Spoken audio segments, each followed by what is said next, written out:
태도 이론 문제풀이로 확인해 보도록 하겠습니다. 주택법의 두 번째 주제인 사업 주체 부분입니다.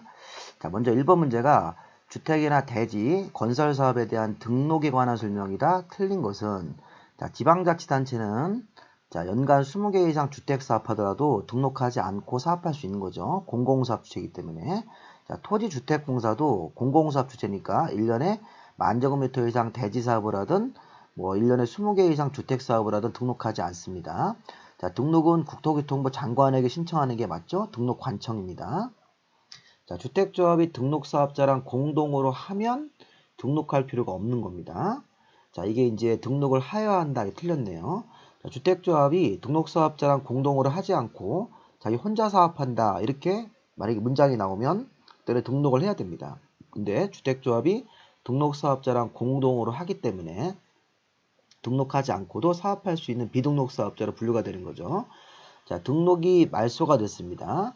자, 그러면 2년이 경과한 후에는 재등록을 할 수 있는 거죠. 2년 안쪽 기간 내에서는 등록이 안 되고 등록이 결격사유니까 2년이 경과되면 등록을 할 수 있다. 자, 5번 맞죠? 정답이 4번이 되겠습니다.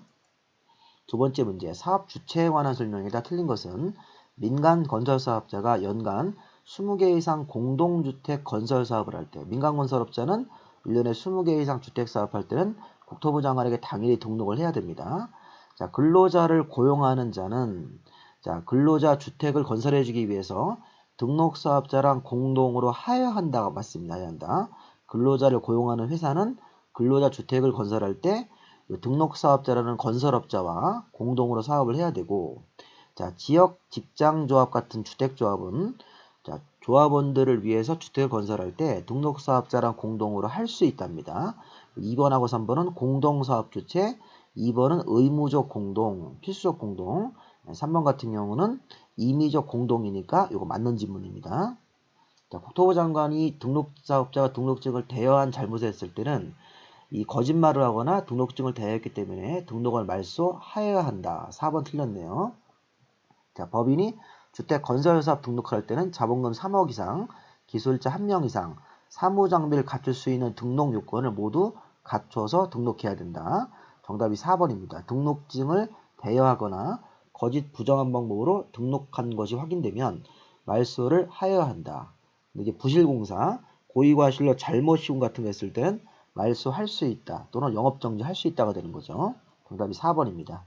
등록사업자 문제. 자, 주택조합 문제는 조금 어려우니까 잘 보십시오. 자, 주택법상 주택조합은 지역, 직장, 리모델링 조합은 아시겠죠? 자, 주택조합은 이렇게 시군구청장한테 설립인가를 받아 조합이 설립됩니다. 이건 공통사항입니다. 지역, 직장이든 리모델링 조합이든 공통적으로 설립인가인데 다만 국민주택을 받기 위해서 직장인들 서류만 가지고 만드는 국민주택을 받기 위한 직장조합이 하나가 더 있는데 이 직장조합은 시군구청장한테 신고하고 설립된다. 자, 허가가 틀렸습니다. 정답이 3번입니다. 3번. 자, 지역 직장 리모델링 조합 모두 설립인가인데 국민주택을 받기 위한 직장조합이 하나가 더 있습니다. 직장조합은 두 개가 있는 거예요. 설립인가로 만들어지는 직장조합, 설립신고로 만들어지는 직장조합. 그중에 3번이 답이 되는 겁니다. 자, 4번. 리모델링 조합이 아닌 주택조합이면 어디입니까? 지역과 직장조합이죠. 지역과 직장조합은 조합원 모집할 때 주택건설 예정세대수 50% 이상 조합원으로 모집을 해야 되고 최소 인원은 20명 이상 모집이 돼야 된다. 이 조항은 리모델링은 적용이 안 됩니다. 지역 직장조합원을 모집할 때는 주택건설 예정수가 400개면 400개에 50%인 200개, 20명이 들어갈 수 있는 조합원 인원이 모집이 돼야 되고 최소 인원수는 20명 이상은 돼야 된다. 자, 지역조합은 설립인가로 만들어지는 지역조합이겠죠.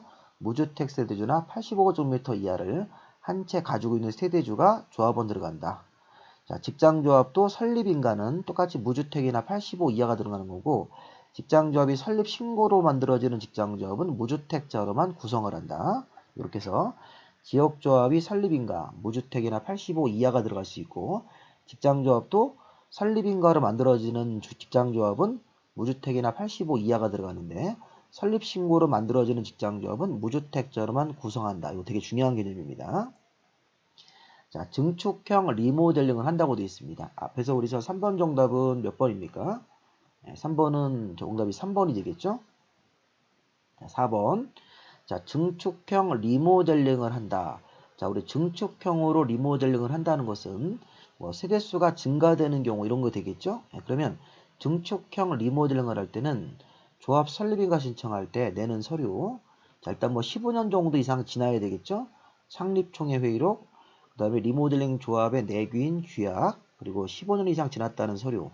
조합원 명부 들어가야 됩니다. 근데 여기 3번이 들어가시면 안 돼요. 3번은 자, 주택 그 대지, 주택을 건설할 대지의 사용 권원, 자 26배 때 기출문제인데 토지 사용자에 대한 대지 사용자에 대한 사용 권원은 80% 이상 들어간다는 것은 지역 직장조합 모집할 때 필요한 서류입니다. 주택을 지을 대지, 소재지가 대지입니다. 주택을 지을 대지 토지의 사용 권원, 사용 승낙서 80%가 들어가는 것은 이거는 지역 직장조합을 설립할 때 내는 서류고 리모델링을 할 때는 요게 아니라 각동별 구분 소유자 과반수, 전체 구분 소유자 3분의 2 이런 동의 서류가 들어가셔야 돼요. 자, 리모델링입니다. 3번 같은 서류는 들어가는 게 아니다. 이거를 잘 해석하셔야 돼요. 이거는 지역 직장조합 만들 때 주택을 지을 토지, 대지, 사용 동의서, 대지 소유자가 80% 정도 전체 땅의 80% 정도 면적의 동의서, 이 사용 권원이라는 게 동의서입니다. 사용 승낙서입니다. 그런 것들을 제출해야지만 지역 직장조합이 설립인가를 받을 수 있으니까 3번 조항은 리모델링이 아니라 지역 직장에 대한 얘기입니다. 이렇게 리모델링 조합 만드는 과정에서 이렇게 지역 직장조합 만들 때 내는 서류를 이렇게 섞어서 문제를 낸 겁니다. 기출문제에서. 자, 5번 문제는 주택조합 설명이다 틀린 것인데 잘 보십시오. 신고 대상 직장조합은 무주택자로만 구성하는 게 맞죠. 설립인가 직장조합은 무주택이나 85 이하가 들어갈 수 있고. 자, 그럼 이거 보세요. 2번 잘 보십시오. 70제곱미터면 85 이하의 사이즈에 들어갑니다. 그러면 국민주택을 공급받기 위한 직장조합원이 될 수가 없다고 하셔야 돼요. 없다. 자, 왜냐하면 지금은 설립인가 직장이 아니라 국민주택을 공급받기 위해서 신고하고 만들어지는 조합이기 때문에 신고대상 직장조합, 국민주택을 받기 위한 직장조합이니까 신고대상입니다. 신고대상 직장조합은 무주택자로만 구성을 해서 70제곱미터를 한 채 가진 사람이 못 들어갑니다. 자, 이게 설립인가 직장조합이면 들어갈 수 있는데 신고대상 직장조합이기 때문에 70제곱미터 이하를 한 채 가진 사람은 조합원 될 수 없다. 정답이 2번입니다. 이거. 그 다음에 지역조합은 설립인가 받으면 다음 절차가 설계도 심사 2년 안에 사업계획 승인으로 가야 됩니다. 리모델링 주택조합은 설립인가를 받고 나서 2년 안에 리모델링 허가다. 왜? 30개 이상 증가하는 경우를 제외했기 때문에 29개 이하로 증가하는 그런 리모델링 주택조합이나 세대수 증가가 없는 리모델링 조합은 2년 안에 사업계획 승인이 아니라 리모델링 허가란 절차로 들어가야 됩니다. 만약 30개 이상 증가하는 내용이 리모델링 사업할 때 포함되어 있을 때는 2년 안에 사업계획 승인으로 가고 사업계획 승인을 다음 강의에서 배울 건데 30개 이상 주택 지은 사람들이 받는 심사입니다. 그래서 리모델링 주택조합이 30개 이상 증가하는 경우를 제외할 때는 리모델링 허가란 절차로 설계도 심사를 받고 리모델링 주택조합이 30개 이상 증가하는 내용이 포함되어 있을 때는 사업계획 승인을 신청해서 심사를 받는다. 자, 그 다음에 5번 주택조합원은 규약이 정하는 바에 따라 탈퇴사를 알리고 탈퇴할 수 있고 탈퇴한 조합원이나 제명된 조합원은 그동안 낸 돈의 일부를 환급을 청구할 수 있는 것이죠. 맞습니다. 정답은 우리 앞에서 봤듯이 2번입니다. 2번 잘 보십시오. 신고대상 직장조합은 무주택자로만 구성되는 겁니다. 70제곱미터 이하는 못 들어갑니다. 자, 이렇게 우리 이제 문제 풀어보셨고, 그 다음에 이제 앞으로 우리 이제 5월달이 이제 좀 있으면 다가오는데, 우리 5월, 6월, 7월, 8월 이렇게 이론 강의할 시간이 좀 이렇게 있으니까, 우리 공법 요약집 같은 거를 구입을 하셔서, 요약집에 보시면 우리 책에보다 좀 더 많은 내용들, 세부 내용이 들어가 있습니다. 요약집과 기출문제 같은 걸 병행해서 풀어보시는 게 필수입니다. 필수. 요약집, 기출문제집 구입을 원하시면, 저한테 문자 주시면 요약집, 그 다음에 체계도 같은 기출문제집 같은 것들 확인해서 저희가 그 구입 안내에 대해서 답변 드리도록 하겠습니다. 여기까지 문제 푸시고 다음 강의는 주택법의 세 번째 강의 사업계획 승인 이런 부분들을 정리하도록 하겠습니다. 자, 수고하셨습니다.